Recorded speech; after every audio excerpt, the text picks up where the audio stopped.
अभी तक कवि रहीम के दोहे का हमने संदर्भ से व्याख्या किया, अध्ययन किया, और उसमें जो है दोहा नंबर 9 तक हमने संदर्भ से व्याख्या आज समझाए।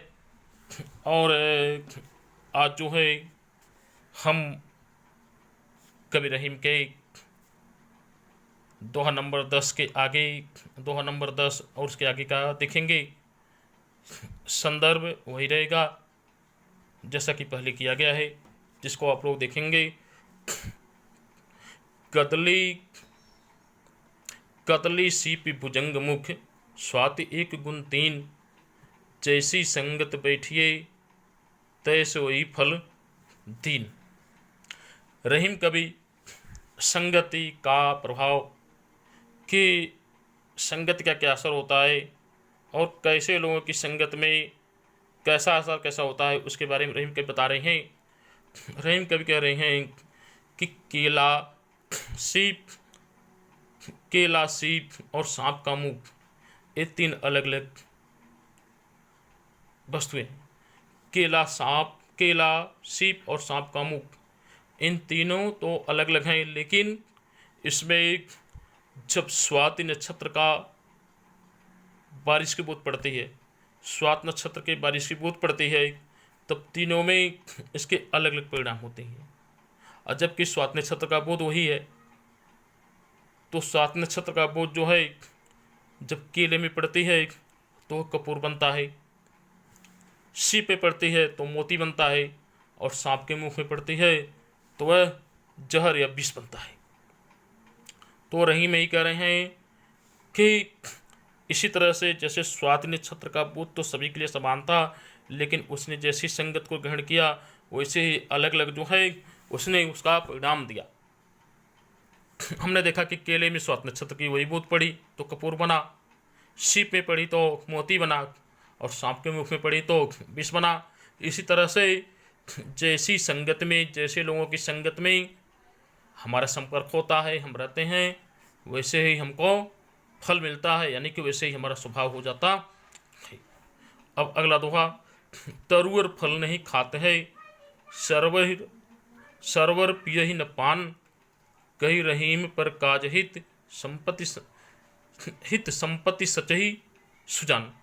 रहीम कवि कह रहे हैं कि वृक्ष कभी अपने फल को नहीं खाता है, यानी वृक्ष में इतने सारे फल लगे होते हैं, लेकिन वृक्ष कभी अपने फल को स्वयं नहीं खाता है, बल्कि दूसरे लोगों को खाने के लिए ही वृक्ष में फल लगे होते हैं। और जो होता है, नहीं सरोवर अपना जल कभी पीता है, बल्कि दूसरे प्राणी ही सरोवर के जल को पी करके अपनी प्यास बुझाते हैं। रहीम कवि कह रहे हैं इसी तरह से जो है, जो चतुर व्यक्ति होते हैं, इसी तरह से जो चतुर और सज्जन व्यक्ति होते हैं, वह अपनी संपत्ति को, अपने धन का जो संचय करते हैं, यानी अपने लिए जो धन, अपने पास जो धन का इकट्ठा करते हैं, धन को इकट्ठा करते हैं, वह धन अपने लिए नहीं इकट्ठा करते हैं, बल्कि वह जो होता है दूसरों की भलाई के लिए, यानी कि परोपकार के लिए सज्जन लोग उस धन को संचित करते हैं, यानी कि इकट्ठा करते हैं। अब अगला है, रहीमन देखी बड़े इनको, लघु न दीजिए डारी, जहाँ काम आवी सुई तहाँ करे तरवारी। यहाँ पर रहीम कवि इस दोहे में बता रहे हैं कि प्रत्येक छोटी से छोटी वस्तु का अपनी जगह पर महत्व होता है।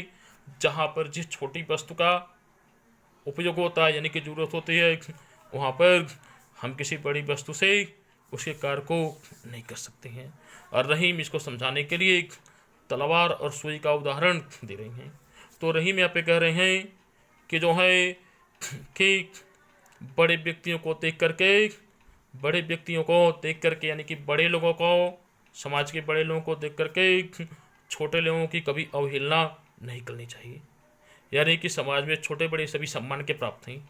ऐसा नहीं है कि बड़े लोगों को देख करके छोटे लोगों की अवहेलना कर दी जाए, छोटे की तरफ ध्यान नहीं दिया जाए, क्योंकि जहाँ पर सुई की ज़रूरत है वहाँ पर तलवार से काम नहीं हो सकता। यानी कि वस्त्र की सिलाई के लिए सुई का ही काम होगा, अगर वहाँ पर तलवार का प्रयोग करेंगे तो वस्त्र फट जाएगा, वस्त्र सिला नहीं जा सकता।